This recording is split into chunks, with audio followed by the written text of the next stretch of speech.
So my name is Deborah. I manage channel partnerships with Wellness Living, and I also manage this webinar, which I love, Coach to Growth. It's powered by Wellness Living because we really believe in empowering business owners with education and all the tools and strategies that they need to thrive and survive and progress in their business through all sorts of change. And today we've got a really amazing presentation. Before we get into it, I want to introduce Ben. You're about to meet somebody. If you don't know who he is already, he doesn't just talk the talk, but he's built an entire career walking it across borders, boardrooms, and boutique gyms worldwide. Our guest today is more than just a thought leader. He's a force in the fitness business world. Ben is a leadership, sales, and strategy expert who's trained fitness professionals in over 60 countries, created powerful sales systems for global brands, and coached business owners just like you, both in person and virtually, to not just grow, but to thrive. But Ben's impact goes far beyond spreadsheets and sales funnels. He's the president of a fitness holding company, a growth pastor for the CrossPoint Now network of churches across Kansas, and a contributing author to the best-selling book, Real Talk with Real Business Pros. He regularly shares his insights in top industry publications. He's contributed regularly to Fitness Business Insider, which is a magazine that is powered by Wellness Living that we publish for business owners, and all in pursuit of one mission: to leave the fitness industry better than we found it. And when he's not doing all of that, he's serving on boards, supporting mission-driven organizations, and making a lasting impact in the communities he touches. So please join me in welcoming a true fitness business trailblazer, Ben Ludwig. Welcome to Coach to Growth. Oh, Deborah, I'm so glad to be here. I think, oh man, you used a little alliteration there. You said borders, boardrooms, and boutique fitness. I think I'm That's going to right. steal that. I really liked that. I'm stealing it if that's okay with you. You don't have Absolutely. You have my permission. Okay, okay. Awesome. Well, thank you so much for the kind introduction. I am really excited to talk to you all about retention today. Now, I know in my long career in fitness, I have really found myself siloing different aspects of the business. I've really siloed sales. I've really siloed staff culture. I've really siloed member retention. And what I've realized over the years is there's a lot of commonalities and there's a lot of ways to stop double working and find ways to be able to create strategy that aligns across those silos that I just mentioned. And so that's what we're going to be discussing today is we're going to be talking about the proven strategies that keep your members and your staff. And here's the thing, these are not two completely separate topics. You can very easily align these, which is what we're going to do today. So as we get into the content, Deborah, gosh, oh man, she gave me such a great introduction. I don't think I need to go too far into this outside of the fact that if you take a look at the pictures, yeah, I've been in the fitness industry for a long time. I've contributed through articles, podcasts, I'm writing the Real Talk with Real Business Pros book as a collaborative effort with multiple other authors. I've done a lot of trainings, and through my trainings, I've had a lot of learnings, which is one of the things that I appreciate the most about the fitness industry is, we are here to provide results for our clients. And if we can commit to each other to be able to get results, well, all of us can continue to learn and rise the tide to raise the ships. I also am a family man. I got a wife of 13 years. She's my best friend and my life partner. We've got three beautiful daughters, a 10-year-old, a 4-year-old, and an almost 2-year-old. And then pray for me and congratulate me, please, because I got a fourth baby on the way. So I am trying to sleep every other Tuesday at this point with all we have going on in our family and also our businesses. But you I'd say know what? once a month. Bank on once a month.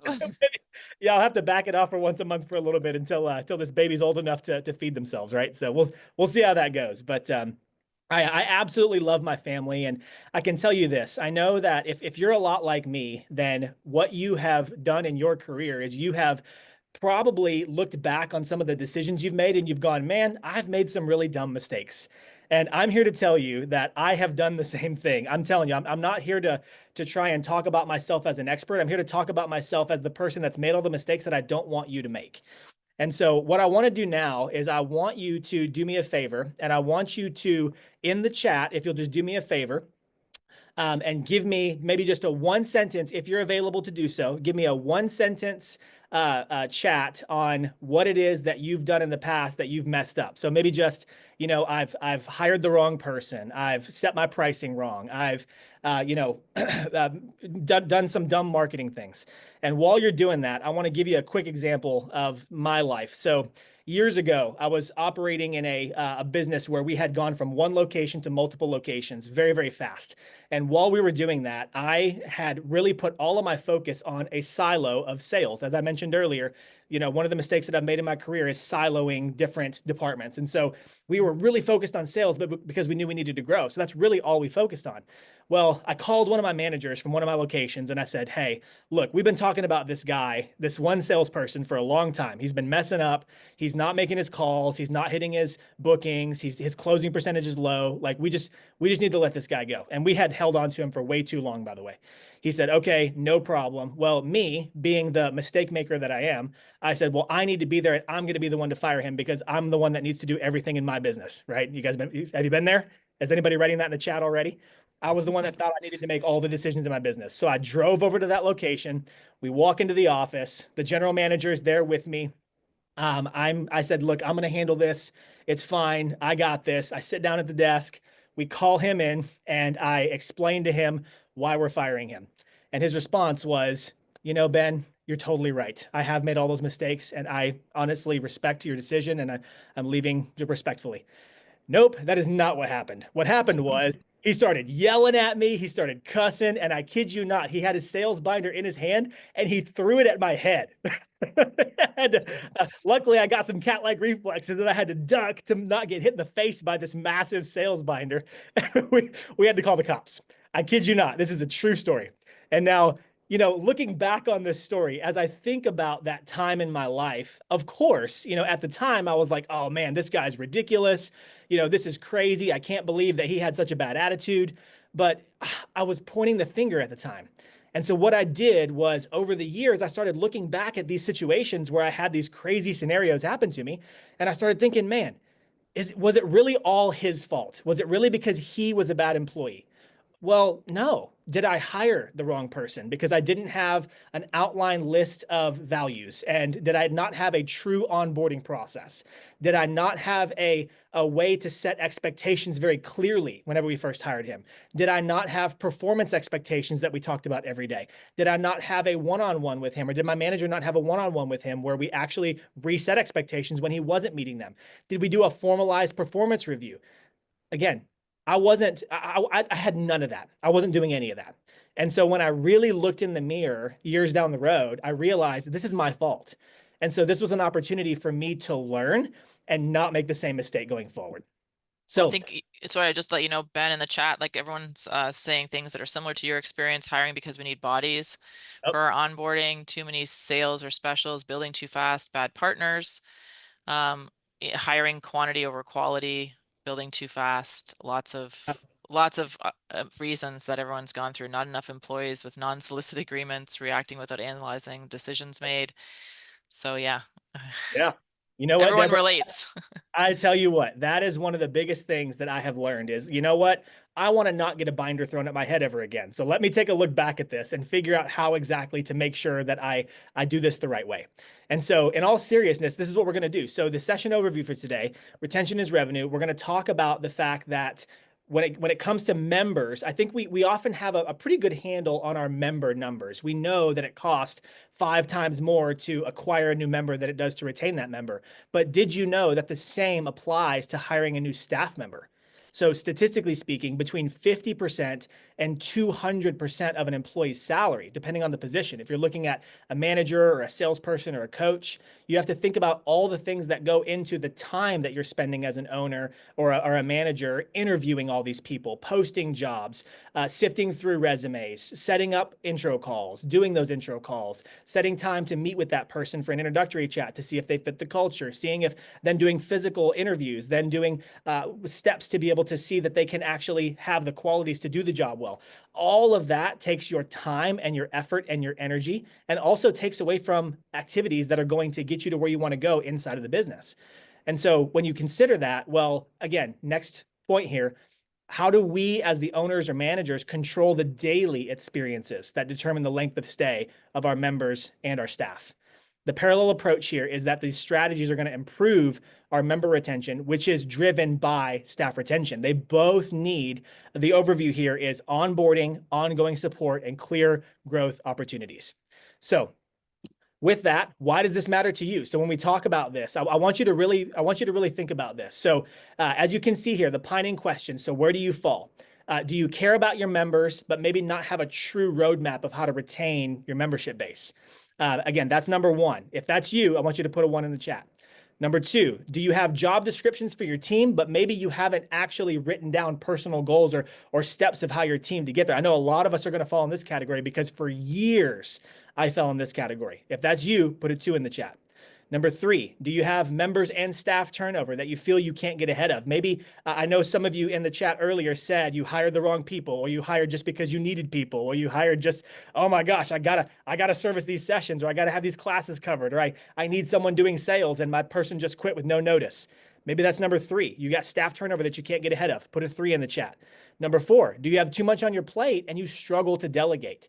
Guys, I've been there. That's been me. I've been that person that didn't want to let someone else handle a decision or let someone else even make a decision. Maybe that's you. Put number four in the chat. And here's what I want to do next is I want you to really think about where you fall here, because in these questions, what this is doing is this is allowing you to be able to take a step back away from your business and go, okay, if this is me, I got to make that change. So how do I do that? So Deborah already did a great job of the interactive expectations. So add your questions to the Q&A as we go. That way we can cover them at the end. Thank you guys already for responding and being interactive. And then being present is also going to help you be able to teach this to your staff as opposed to just intaking information. So first thing we're going to hit is onboarding. The first 30 days define long-term retention. Now, just for clarity's sake, for everybody on this call, we are going to be tying in the points into members and then staff with each bullet point. So number one, member onboarding. The first 30 days define the long-term relationship. So how do we make members feel like they belong immediately? Pre-arrival communication. This is where I want to sit just for a second to help us start to think about what experiences feel like. Whenever you maybe put your information out for a product or service, I'm telling you, even that form that you have out there is a part of your experience. So the pre-arrival communication, can you send an engaging welcome email, next steps, and introduce your community? So one of the things that I've experienced myself is I've signed up and canceled probably hundreds of gym memberships across the course of my career because I want to see how people do things well. And here's what I can tell you. The ones that are the most personalized and the ones that reach out to me with a human being are the ones that are the best. And how do I partner that with some of the automation that automatically goes out? Well, what you can do is you can send emails that are tailored to your specific studio. So maybe some of you have some pretty generic emails that go out to your people. Well, how can you put a little personality in that? How can you add a little bit of who your coaches are or who your culture is? How can you add a little bit of what your core values are into some of that communication? I'm telling you, this is not overthinking it. This is helping to create that experience from the second that that person gets a message from you whenever they submit their information. Number two, new member orientation. A personalized session can introduce the coaches. You can walk them through the facility and then also get to know them a little bit as to what they're looking to get out of this, because the customization approach is what the fitness industry is moving towards. We have to know that and we have to move with that. I'm telling you, some of my best experiences have come from being onboarded by people asking me questions as opposed to saying, you're in pretty good shape. You probably know what you're doing. Or giving me what we call the museum tour, where it's just pointing and explaining what that machine does, or pointing and explaining to me what this recovery piece does. Look, everybody's got Chat GPT nowadays. I can just Google that if I need to, right? I don't need you to just vomit information at me. I need you to ask me some questions to help me understand. And so the best experiences come when I ask you, hey, Ben, is recovery important to you? Can you talk to me about why that's important to you? Fantastic. We've got a couple options as to how you can do that. And here's how I think this is going to help you achieve your goals. That customization creates an approach that allows the customer to feel like you're listening to them truly, and then putting them in a position to be able to succeed with whatever it is they want to accomplish. Accountability check-ins, automated emails and personal touch points. The basic rule of thumb is their third day, their seventh day, and their 30th day. Here's what I need you all to understand is retention starts with building a new habit. Think about it. We work in fitness. How many other industries do people pay to work? It's usually I get something to pay for something, right? I go to the store, I need a new suit jacket, and so I give somebody money and I get a new suit jacket. That's it. When it comes to fitness, the thing about fitness is we're paying people to do something that a lot of people don't like. Look, we work in fitness. I'm sure probably most of us that are on this call actually like working out. We like the pump, we like how we feel, we like the endorphin rush. Guys, we're the weirdos. We are the weirdos of the world that actually like torturing ourselves. And so the rest of the world, working out can be very hard. And so we got to understand that. And so our check-ins need to be tailored to that. And they also need to be assisting the customer in helping them understand how we're going to coach them to build new habits. How can we help them schedule around their children's activities? How can we help them set alarms and reminders for when their classes are coming? How can you utilize your software to be able to do that a little bit for you? There's ways to go about that and do that well, but we have to be the ones that understand our niche client and that are doing that based on what we know is going to be important to them. Lastly is buddy system and small wins. We want to pair them with an ambassador or a member for early engagement. One of my best experiences is I went to a boutique fitness facility down in Florida. I was visiting for actually a consulting contract, and as I got there, I was going to take one of the early morning classes, and the coach grabbed me, did the orientation, asked me some pretty good questions, and then partnered me with someone that I didn't realize it at the time, but this dude had actually won their last challenge that they put on a few months ago. He had lost like 30 pounds. He was feeling great. I mean, this dude was a ambassador if I've ever seen one of this gym. The entire time we were working out together, he was talking to me like, "Man, you got this, Ben. You're crushing it, dude. You're doing awesome, man. You're gonna sign up for a membership, right? We can work out together at 6 a.m. on Mondays and Tuesdays. You're gonna come back, right?" I mean, he was just. I mean, they should have been paying this guy commission. I mean, he was like, "You got to come back. You've got to do this." I mean, the whole workout, he was just pumping me up and high-fiving me and talking about next steps of how I should join and how he's going to make me feel as we continue our relationship together. I mean, and this guy didn't even know me. All he knew is this place has gotten me great results. It's been a great community for me, and I want you to be a part of this. And that's where that buddy system can really help you is by taking those veteran members and then using them to leverage some of that social proof in the members onboarding experience. So how does this tie into staff? Well, here's the thing. Staff onboarding should look very similar to a member onboarding. There should be just as many touch points. There should be just as much training, and there should be just as much orientation for a staff member as there is for a member. You see, what we often do in the fitness industry is we look at our members and we say, "Oh, if our members don't pay us, then we're gonna go under. So we have to put all our effort on our members." But here's what we forget. Who's taking care of the members? Our staff. You're not going to be there 24/7. And if you are, hopefully after this call, we'll have some action steps on how you're not going to be there 24/7. And so when you think about staff onboarding, how do we set our new team members up for success? Well, first of all, you have to have a very clear, structured first week of training. Here's the thing about staff onboarding is let me tell you, structured first week means having a schedule day by day, hour by hour. How are they going to shadow? What are the standard operating procedures? What's the tour of the facility look like? What are the staff expectations? And also not just checklists, but what does the culture look like?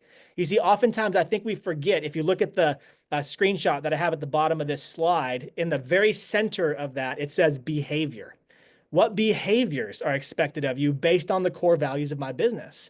What does that look like? If you can clarify that for people, then it's no longer, "I didn't know," or "you didn't tell me." It's part of their onboarding to help people understand what it means to act within the core values of your business. And what that does is that clearly sets those expectations, which is number two. So clear role expectations and success metrics. So defining what success looks like in the role within their first 30 days. I'm sure you're probably a lot like me, where in the past, maybe recently, you've set some metrics for people just to have them hit those metrics in more of a, I'm hitting a number to hit a number kind of way. I've walked in on salespeople that are just clicking dial, didn't answer, dial, didn't answer, dial, didn't answer. I've seen that happen. I've seen coaches, checking in members that didn't actually check in themselves after class. And so it's just a click, check, click, check, click, check, instead of actually checking on the member. I've seen, I could go into so many different examples of how I've seen people, "Oh, I got to make sure I have a 100% check-in rate. So I'm just going to, go in and manually check these people in after class because I didn't actually talk to them." Or I'm going to just click call because I know this person's not going to pick up. I've called them 7 times and they haven't picked up, but whatever. I guess I'll just click the button to show that I made the call because my success metric was 100 calls today. Guys, when we set clear expectations on what success looks like, but also why is this the metric that we're putting out there? Why is this important? And then reminding them of that throughout the process of their onboarding is where we can very clearly set those expectations at the beginning.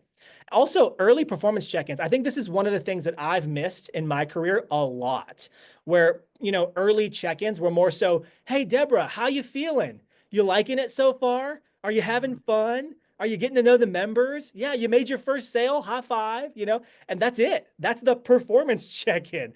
The problem with that is, well, I'm asking you how you feel. I'm not actually tying this to anything that we talked about in the onboarding, right? Of course they're excited. Of course they're happy. Like, yeah, I mean, I'm in a new job. This is pretty cool. It's different. It's fun. And sure, right? I'm doing all right. And so I check that off and say, okay, cool. Deborah's doing good. And then I'm on to my next person or on to my next task. When in reality, those performance check-ins can be very clearly defined and actually help coach that person up to your expectations of what you think that coach should be having the conversation with that member, or how the class should look, or how the progressions and regressions should look, or what that sales conversation should sound like, or how they're presenting price, right? And so what those check-ins do is those scheduled check-ins, which should be part of that SOP, by the way, can be week 1, week 3, and then, of course, the end of their first month to review the challenges that they're having and also help them grow quickly. That way, they're not in their mind thinking, oh man, I'm not really that good at this, so maybe this isn't really the role for me. Or again, we see that fast turnover in the fitness industry of people looking for the next best thing because, I'm not really sure, is this what I thought it was? Or is this maybe different than what I think I'm good at? Or, I mean, look, nobody likes feeling bad at their job. And so if those expectations aren't clear, or they feel like they're not really winning, or they don't have clear feedback from their manager, they're going to leave. And so this is one of the ways to prevent that.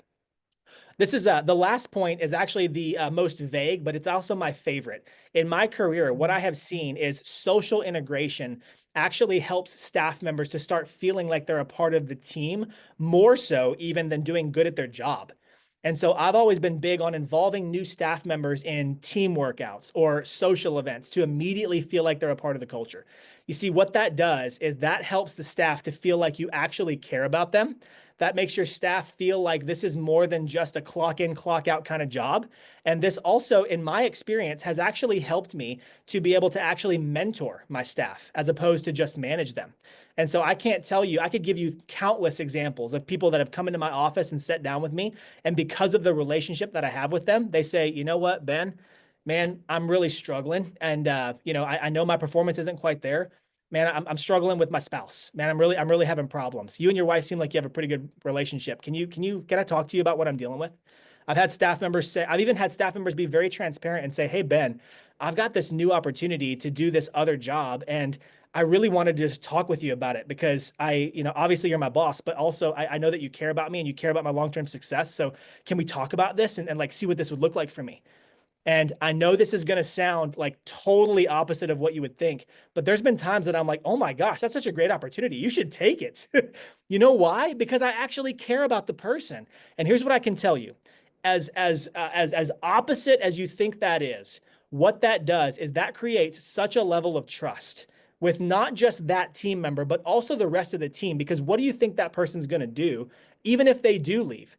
They're going to tell everybody that you are the boss that they have to work for. That's what's going to happen.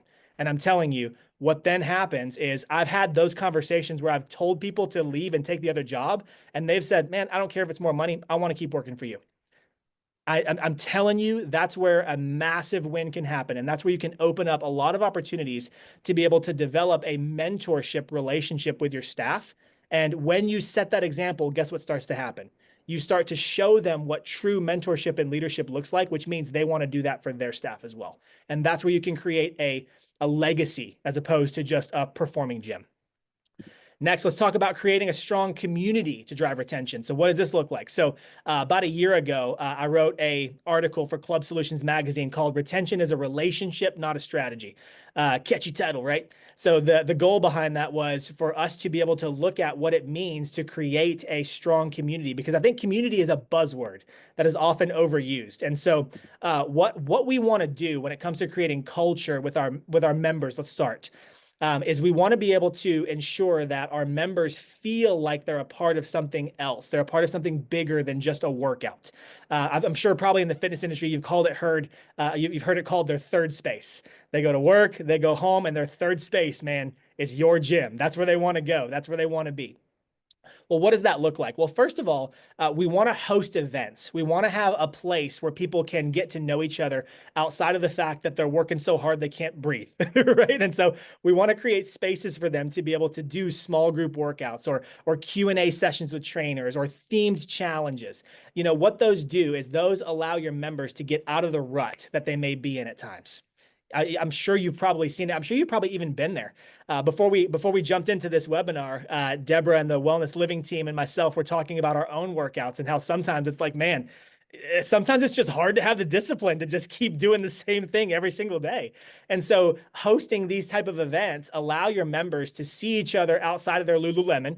It allows your members to be able to have a little bit of opportunity to get to know each other outside of just their fitness goals, but it also allows there to be a little bit of change of pace. Which brings me to my next point, which is gamification. When you reward milestones or engagement with each other, you see what that does is that helps your members to feel like there's something that's next. If I'm at 240 workouts, man, getting an email that says, "Hey, Ben, you're only 10 workouts away from 250, dude. Let's go. Keep up the good work." Or when I get a phone call that says, "Hey, Ben, I just checked your stats and it looks like last month we actually achieved a whole percentage of body fat loss. Man, you're crushing it. Let's keep it up. Let's set a new goal." What that does is that allows the member to feel like you actually care about them. It shows them that there's something beyond just the hamster wheel of doing the same workouts each and every day. And so that's where you can create a bit of a differentiation with your gym and where you can help your members to feel like they're not getting caught in that rut. Also, number three, this is the biggest one, everybody here, the personalized engagement. I can't tell, you can't put a price tag on personalized engagement. Your managers and your team needs to know your members by name, and they need to be tracking who's coming and who's not. When members start to disengage, there's always a reason. You know why? Here's why. When you think about your life, think about your priorities. Working out can be very tough. And look, because I'm a consultant, I do a lot of traveling. I'm in and out of airports all the time. Sometimes I'm home, sometimes I'm not. Sometimes I work out at 5 a.m., sometimes I work out at 8 p.m. It's going to be different because of my schedule.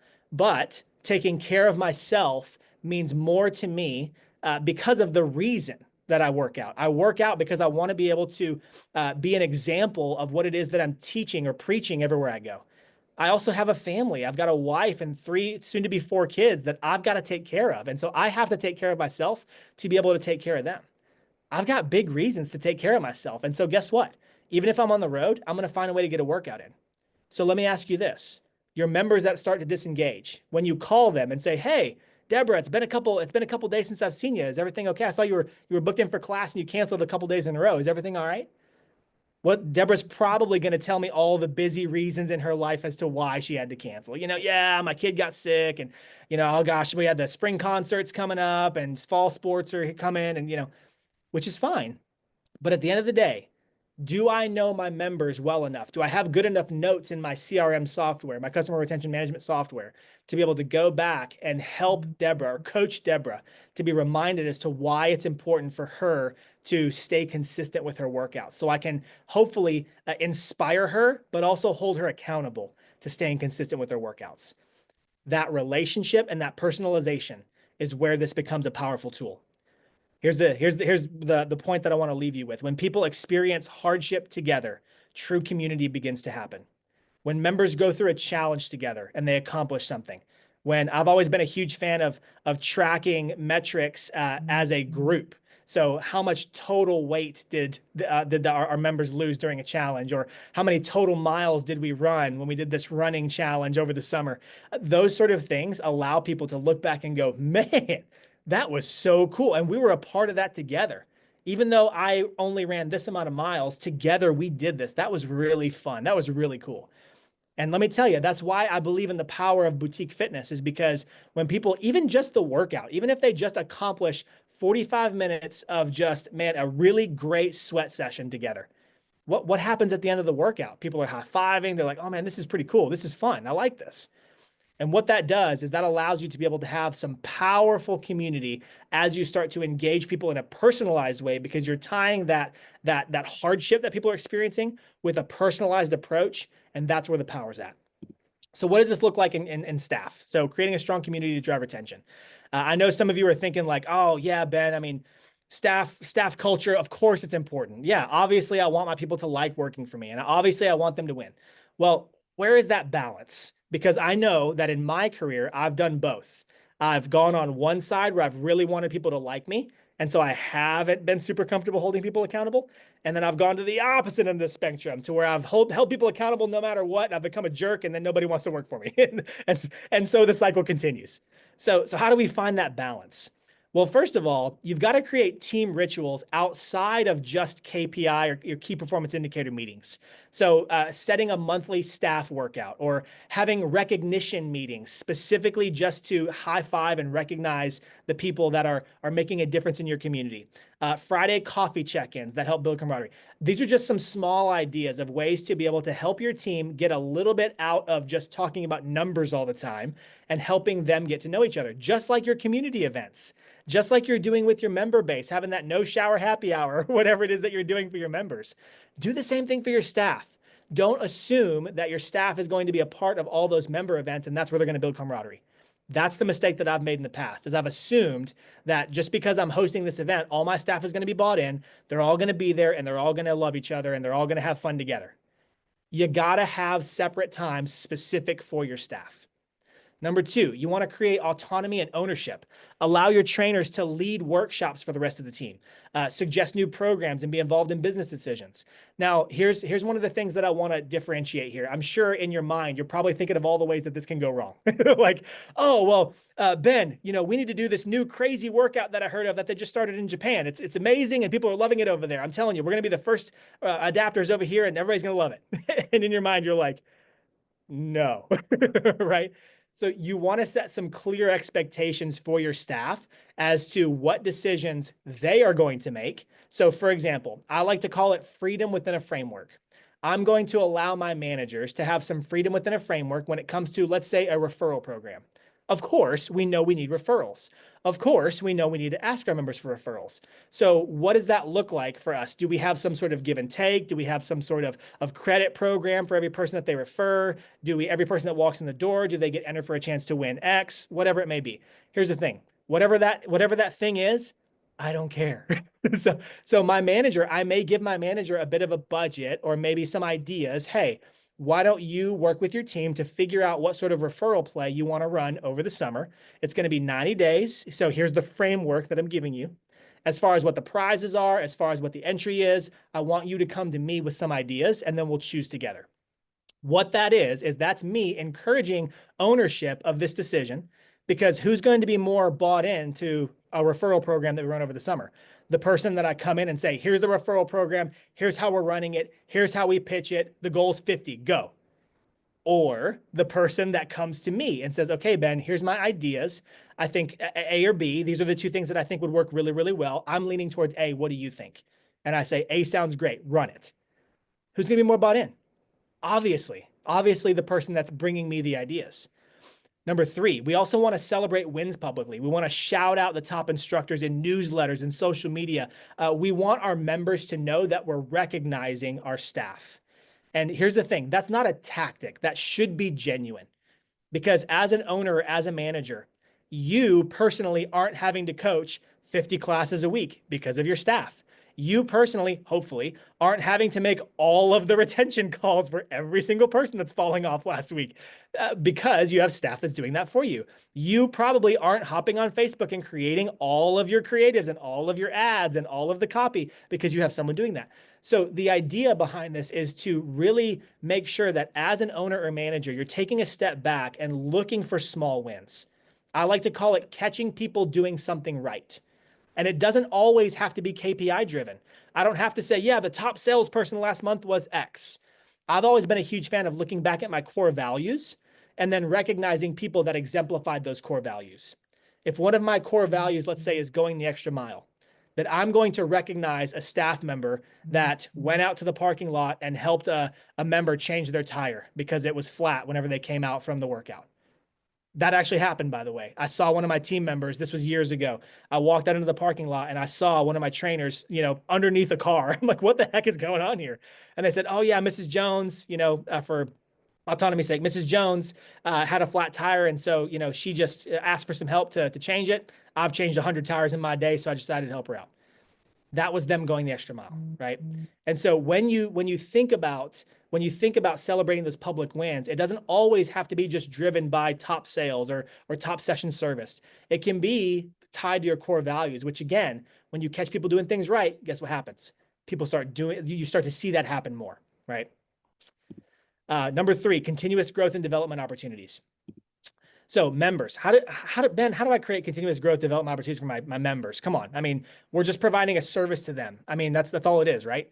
Well, no, here's the thing. When you consider a customer journey, what that customer journey does is that allows you to be able to look at those points, those milestones for your members, and make sure that you're actually engaging them in ways that they want to be engaged. So some of the simpler ones, progress tracking and check-ins. Now, here's the thing. What we often do in the fitness business is everybody that's doing it, they're loving it, they are coming 7, 8 days a week. Like, yeah, they're great. I'm just going to focus on the bottom half and just look at the people that aren't accomplishing their goals or the people that aren't coming. And so we do those check-ins and, 7 days, no visit. Hey, Ben, I'm checking on you. How's it going? I saw you haven't been in a week. What's going on? Here's the thing. When you schedule or when you set expectations in the onboarding that you're going to have these check-ins or assessments with your members every 6 to 8 weeks, for example, what that does is that allows you to have a touch point with each and every one of your members in some form or fashion, no matter what. The reason I put don't sleep on this in all caps is for that reason. It's because we tend to ignore the people that we think got it. Well, then what happens whenever they cancel? We start to scramble. What happened? What's going on? Are you moving? And of course, that's what they say, even if they're not moving. Yeah, Ben, I'm moving. So I gotta cancel. Well, why? Did I not have enough trust for you to just tell me the truth? Did I not ask enough questions? Again, I can avoid all that. I can avoid all that by simply sticking and staying true to having those check-ins on a consistent basis with my member base. Number 2, offering advanced training opportunities. So offering VIP small group trainings or master classes for long-term members. I've seen a lot of bigger brands that are doing this, where they're finding ways to be able to have specialized workouts or having a group of people do a race or some sort of 5K or 10K, or I've even seen some doing marathons together. I mean, what that does is that allows there to be opportunity for your members to level up in a whole new kind of way. And so when you consider that, well, again, what you're trying to do there is you're trying to be able to offer opportunities to see where you can help people be engaged at another level. So maybe they do work out at your facility 6 days a week, but maybe that's not enough to keep them engaged. Maybe we need to find ways to be able to help them level up in different ways. And here's the thing that I need you to remember. When you think about what leveling up looks like, it doesn't always have to be extreme workouts. Let me tell you this, just a story. I actually opened up my own facility years ago and ended up selling it off to our partners. And whenever we were running that facility, I was much more involved in the day-to-day. And so I was doing some of the strategy tactics, such as whenever we would run a challenge, I would sit down with the members of the challenge and do a bit of a nutrition seminar and work with them to put together kind of a customized plan as to what their challenge was going to look like. And one of the ladies that completed a couple of our challenges back to back to back, she had lost a ton of weight. She was feeling great. She was like, man, this is awesome. And so I sat down with her at the end of the challenge and we had a conversation about her goals. And she was like, Ben, I've lost 60 pounds. I feel amazing. Like, this is great. I mean, Ben, I don't really know what's next for me. Like I've hit my goal weight and now I'm not really sure what to do. And so we started talking about maybe some of the things that she struggled with whenever she was a kid or whenever she was, really getting into fitness a little bit when she was younger. And she said, Ben, here's the thing. I never really did sports. I never really did any of that sort of stuff. I was kind of a band nerd and this is just what I've always done. And I've never really had any sort of personal, like physical goals. But I do know that whenever I was in PE, I was never able to really do a push-up. And so if I could do like 20 push-ups, I mean, that would be amazing. I'm like, cool, let's start now. Let's see where you're at. She was able to do like 3.5, maybe 4 push-ups. I'm like, okay, cool. We got a starting point. And so we set a performance goal for her to be able to do 20 push-ups by the end of this following challenge. And that was what she accomplished. And so the customization and what this does to offering advanced opportunities, again, it doesn't have to be a marathon. It can be individualized, and it can be a way for you to help your members to be able to see exactly how you're going to help them accomplish what they want to accomplish. By listening to your members, that's where you can get that feedback. Number three, offering rewards for loyalty, such as, they get exclusive benefits after a certain amount of time, or a certain amount of guest passes after a certain amount of time, or a certain amount of workouts, or prioritizing access to some of the new programs that you're offering. So if you do launch a new style of class or a new type of training, then they get first access to it. Those are simple, easy ways to be able to offer something just a little different for your members. And then lastly, here's the thing, guys. I say the most controversial one for last. Allowing your members to become coaches. I call it controversial because I can't tell you how many gym or studio owners that I've talked to that are like, oh, well, Ben, I don't know, our model's different. And so I just don't really think that, because we offer this sort of specialized coaching or this sort of specialized training, I just don't really know if that's going to work for us. Well, here's what I can tell you.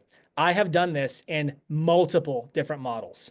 And if you do it the right way, now here's the thing. When I say the right way means it's going to take a lot longer. It's not as simple as slapping a CPT on somebody and kicking them out on the floor and saying, go get him, Tiger. That's not what I mean here. Creating members as coaches, it takes a very long time because for those of you that offer specialized programs, yeah, how long does it take to get that certification? Or how long does it take for you to be able to help them really understand what it means to be able to coach a class at the level that you expect? Well, what I've always done is I've always done what we call audition nights, where on a monthly basis, we offer an opportunity for members that we invite only. I don't typically advise offering open enrollment to our audition nights because you never know what's going to happen there. And I know you don't want to waste your time, and I know you don't want to hurt people's feelings. So invite only. You invite people to be a part of what you do, what you call an audition night. And you have a couple of your top tier coaches or people that maybe want some more opportunity to run these things for you. And then during that audition night, what they do is you give them a template that you're going to have them present or coach or progress and regress, whatever it may be, based on the style of your workouts. You send that to them ahead of time. You have them prepare for it. And then you allow them to audition, so to speak, to be a coach. And what that does is that allows you to see a couple different things. Are they organized? Are they prepared? Do they know the script? Do they act, because they're probably in your classes already as to why you invited them. So do they know how to be able to speak to the training? And then also what that does is that opens up an opportunity for you to be able to say, oh my gosh, I've got myself a new coach. Let's get you certified, rock and roll. Or it allows you to give them some ways to develop. It allows you to give them some ways to be able to get better. Hey, Ben, great job here, here, and here. Here's the things that I think we need to work on before I can see you progressing to the level of a coach. So if you can work on these things, this, and this, here's where I can see you becoming a coach. So let's work on those things. Happy to give you feedback. Happy to talk with you after class if you ever have any additional questions. And then you can also create opportunities for them to shadow and watch classes specific to those types of things. And you can give them feedback that starts beforehand. And here's the thing. You're already performance managing them before they even become a part of your team. Do you see how powerful that is? Do you see how amazing that expectation becomes as they then want to become a coach with you? They're getting great feedback. They're learning how to grow and become better before they're even on the team. Then when they join your team, man, they're ready to take on the world. I'm telling you from my own experience, it works. Now, here's the flip side of it. I know some of you are on this call going, okay, that all sounds well and good, Ben, but what about the people that don't get it? What about the people that aren't the right fit? What about the people that didn't prepare? What about the people that have the personality, but then they suck once I put them on the floor? You got to be okay to make mistakes. I'm telling you, things aren't all perfect when you follow this process. You're going to hire the wrong people. You're going to have members that just, get mad at you because they thought they were ready to be a coach and you gave them feedback and they're like, screw you. I don't need help on all those things. I'm out of here. Sometimes it happens. You have to be okay messing up. I call it failing forward. If you can be okay making mistakes and asking the wrong people at times, or maybe giving feedback that people don't like, you got to be okay with that. That's part of entrepreneurship. I shouldn't be telling you anything that you don't already know, right? And so if you have doubts about that, that's why I want to encourage you, because yes, it may go wrong, but when it goes right, man, is it awesome. Staff, continuous growth and development opportunities. So as we tie in bringing members onto staff, now let's talk about what it looks like to have development opportunities for your staff. So first of all, the most important one, in my opinion, is having career development plans. Be open with your staff members. I think I've definitely got caught up in managing people for their job and nothing else. You need to do this, this, and this really, really well. Get better at this, get better at that, do this well. Well, the problem with that is that's a me mindset, because if we're really honest with ourselves, are we really trying to help that person get better, or are we really trying to look better ourselves because we want them to be a good reflection of us? Ooh, did I catch you there? That's a tough question, because I've asked myself that question before, and I've had to be honest with myself and say, yeah, I just want to look good. I don't really care about that person. And I've had to check myself in that regard. And so developing career plans automatically means that I'm going to be intentional about investing into you. Well, what happens when I'm intentional about investing into my people? I start to care about them more. And here's what happened. Over the years, I started to really, truly want to see my people win, whether it was on my team or not. And that's where these career development plans help me to be able to then not only have better staff retention and better staff buy-in, but it also helped me to actually learn what it meant to grow staff beyond their current ability. So having those paths to head trainer, lead instructor, studio managers, having an educational incentives, so offering stipends for them to get additional certifications or whatever. Of course, bonus-based opportunities are always great ways to be able to tie in what you need of the business and helping them grow, whether it be income or whether it be opportunities. And also, lastly, don't be afraid to offer mentorship opportunities outside of yourself. I've been that person that's been like, I got to be the one that has all the answers for my staff. I need to be the mentor. I need to be me, me, me. Well, again, that's me centered. And so over the years, I've been intentional about, I had a manager of one of my boutique businesses that wanted to get into marketing. And so I set him up with a mentor that was an expert in SEO and let them meet on a monthly basis to talk through some of the ways that he was currently offering, trials and those sort of things within the business. And he learned a lot about marketing and appreciated the fact that I allowed him to be able to do that. Right. And so when you think about it that way, developing your staff so that they can leave and run their own business, but treating them in a way that they won't want to. That's the main point here. All right, lastly, we're going to cover this one quick. I know we're coming close on time. So feedback loops. So exit surveys for cancellations. These are huge. If someone leaves, find out why. Give them a phone call. That shows that you care.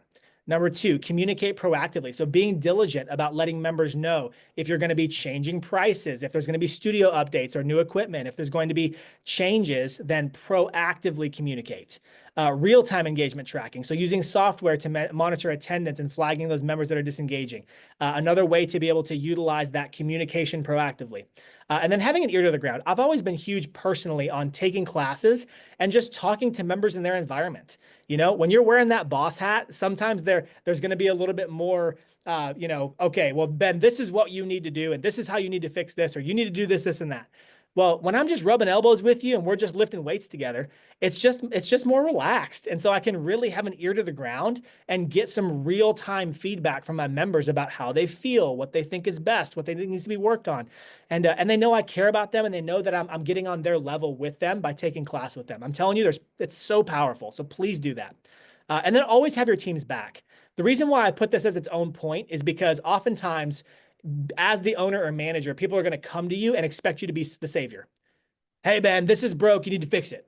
Well, did they tell the coach? Did they have a conversation with the manager? Is there a form that they need to fill out? Like, what's your process? I've always been huge on ensuring that they follow that process. Okay. Deborah mentioned, the fact that I've got experience in boardrooms, and I went through a board training years ago. And in that board training, they talked about the fact that people are going to come to you as a board member and say, you need to fix this, this, and this. And his training was, our response is to be, oh, I'm so sorry. I don't think you understand my role here. And the reason why that was so powerful is because, again, I'm not the fixer of anything. Right? I have people in place that are responsible for that, and I'm going to have their back. And if they say, well, your manager's not handling this, this, and this, my response is not going to be, well, I'll fix it. My response is going to be, I'll have a conversation with them and see what where our process is at, because I know that my manager is going to do the best that they can. And so I've got my team's back. That's so important. All right, staff feedback loops. So staff feedback in the work environment. Team, if you don't have time for meetings, because here's the thing, I know I've been there, all of us have done this, I'm sure. we just push off meetings or we cancel meetings because, oh, I don't have time to do that. I've got so much work to do. Well, if you're busy putting out fires, then you're never going to not be busy putting out fires. You have to make time to have these feedback loops with your staff. Weekly one-on-ones with a structured outline that your manager comes prepared, or the person that reports to you comes prepared with their agenda as to what they did last week, where they landed, and what they're going to do this week to fix it. And then you give feedback. Quarterly check-ins. So what are the rocks that we're looking to hit over the course of this 90 days? What have we been doing, and where are we tracking on these big time goals or staff member development plans and those things? Those need to be on the calendar and need to be adhered to. I have always been a big fan of what I call the 72-hour rule, where if any staff member misses a key performance indicator or doesn't accomplish a task that's on their daily agenda 3 days in a row, we're going to set an impromptu meeting, because I need to have a conversation with you about what's going on. Is it something in your personal life? Is it an expectation that you didn't know? Is it something that you aren't sure how to do? Or is it something that maybe you just don't think is important? And I need to reestablish the why. Okay. That 72-hour rule has saved me so much time and heartache, let me tell you. And then lastly, exit interviews for departing staff, just like members. Ask why they're leaving. They're on their way out the door. They're probably going to be pretty honest with you. Okay. So the conclusion here: when you invest in your staff, they will invest in your members. Stop doing it all yourself. Number two, develop your coaches, not just to write great workouts, but to build relationships. Number three, proactively communicate your expectations and your rhythms with your staff and with your members. What that does is that makes sure that they don't feel like the only time you talk to them is when something's going wrong. Okay. And then create clear growth paths for both your staff and your members. When you don't cast a clear vision, people are going to leave. So with all that being said, we are going to move over into a Q&A session. Deborah, of course, I'll let you take over from here. As I do that, I do want to remind you guys, I know we covered a lot of ground in a very short amount of time. We could do an hour-long session on every single bullet point that we hit on today. So with that being said, if you want some help on how to be able to dig in deeper to one of these or maybe all of these strategies, that QR code goes right to my Calendar link. Please book with me. We'll do a strategy session on me and talk about how we can help you coach to growth. Yeah, this is amazing. Thanks, Ben. I mean, there's so many golden nuggets in here. I just want to take a quick moment to show how all of these incredible retention strategies that you just shared can be powered and scaled right within the right software system in place. And that's where Wellness Living comes in. So for those of you who are not a Wellness Living customer, I just want to take a moment and tell you that one of the key takeaways from today is that retention isn't random. It's intentional, and you need structured systems for onboarding, engagement, growth, and feedback. And Wellness Living helps you automate and optimize each of these pillars. First, with onboarding, you can set up automated welcome emails, day 3, day 7 check-ins, personalized reminders. So every new member, just like Ben spoke to, feels really guided and supported from the second that they sign up. And for staff, you can assign onboarding tasks, track training progress, and document culture expectations all within the platform. Community engagement, Ben spoke about. You can host in-app challenges, gamify attendance like he was talking about with badges and leaderboards, and even track which members haven't shown up in 7 days. And then I just set up an automated text or email to bring them back. These tools make your community like sticky, not just social. And growth, that's where Wellness Living really shines. You can schedule and track fitness assessments, reward loyalty with tiered membership perks, and give your staff visibility into KPIs like client retention and rebooking rates so that you can reward top performers and support those who need help. And finally, as Ben just ended off with, feedback loops. You can trigger exit surveys when someone cancels. You can send periodic satisfaction surveys and monitor real-time trends in attendance, revenue, and staff workload. That means you're not just reacting, but you're anticipating and adjusting before problems arise. Because at the end of the day, it comes down to, if you're going to invest in your community, and you should, then give yourself a system that actually supports that investment. Wellness Living can help you execute on all of these strategies that we've talked about today with consistency and confidence. And if you're not currently a customer, I'm just going to put in the chat, you can sign up for a demo and actually get an overview of the software yourself. I'm also going to put for the QR code with the one-on-one session with Ben. If you have any other questions for him, please drop them in the chat and we can answer them now. But I'm also just going to put a link so that in case you're not able to capture that QR code, you can link to his calendar to schedule this free 60-minute session, which if I was a business owner, I would completely take advantage of. it's huge value there in getting to speak to you directly, Ben. Like the one thing that you did mention with the develop your staff so that they could run their own business and treat them so they won't leave. Amazing. Like that's exactly it. I think a lot of business owners are really scared to empower their staff. They're worried about them, taking whatever you've taught them and kind of moving on into their own business. But um, I don't know if you want to speak any more to that while we just have like 1 minute left, but I think everything that you provided today was super valuable. Thank you, Deborah. I appreciate that. And yes, I will speak to that. I hopefully, I'm a glass half full person naturally, if you can't tell. But I've been through so much stuff, and I've had that happen. I've had people leave and open businesses across the street with, same exact model, lower price. It's Yeah. happened. I've had it happen to me. And what I can tell you is when you follow this process to its entirety, when you treat people the way that they should be treated. I mean, I think about that one example that I just gave. We did have some of our member base leave, but you know what happened? They came back and they came back and actually gave us some feedback like, hey, Ben, yeah, it's cheaper over there, but I mean, it's just not the same. The culture here is different. The expectations here are different. The cleanliness, whatever it may be, we've always gotten feedback that if you do things the right way, you're going to win in the long haul. You may For, have some dips here for and sure. there, but in the long haul, that's where you're going to have some peace of mind in the, as I called it, legacy of your business, as opposed to maybe just the small wins. Yeah, and if you stay true to your core values, like you spoke about, I mean, that saying resonates, often imitated, never duplicated. No one can duplicate the culture, your authentic, That's it. environment that you create. Well, we don't have any more time, but thanks for sharing all this, Ben. We're completely grateful for all of the strategies that you gave us today. And for those of you who did want to take advantage of the session, please make sure you grab the QR code or a link grab the link in the chat. And yeah, thanks again, Ben. We really appreciate it. Happy to do it. Thanks everybody for being here today. Take care, everyone.